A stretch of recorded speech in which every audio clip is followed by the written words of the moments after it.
C'est info qui a fait la une dans la toile. Aucune présence de militaires ougandais UPDF est signalée en ville de Bunia, chef-lieu de la province de l'Ituri.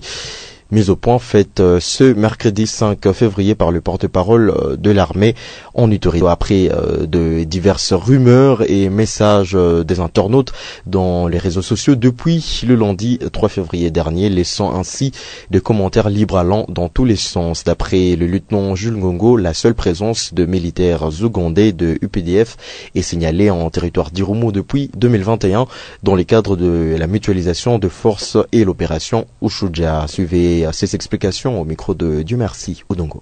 Voici ce que vous devez savoir. Il n'y a aucune présence des UPDF dans la ville d'Ebunia. Mais plutôt, ça fait déjà plus de 2 ans que les militaires ougandais sont dans la zone de Boga, Tchabi, Boussio et puis Borassi, dans le territoire d'Irumu. Ceci s'inscrit dans le cadre des opérations conjointes entre les forces armées et l'Ouganda. Et cet accord de mutualisation de forces entre les deux pays est la volonté manifeste de leurs excellences, le président ougandais Museveni et son excellence, monsieur le président de la République, Félix Tshisekedi Tshilombo, pour la RDC. Donc nous appelons la population au calme, de ne pas céder à la manipulation, de ne pas céder aux intox, de ne pas céder à la psychose, et nous devons tous protéger notre quiétude que nous avons créée avec vous, la population, pendant cette période de l'état de siège, sous le commandement du lieutenant-général Luboyanka Chamadjouni.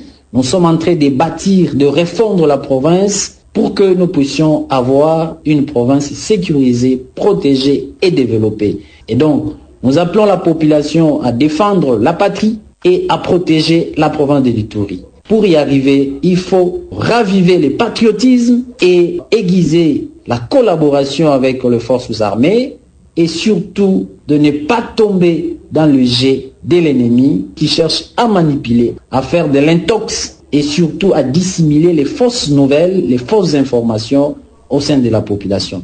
Lieutenant Jules Ngongo, porte-parole des opérations militaires en Ituri.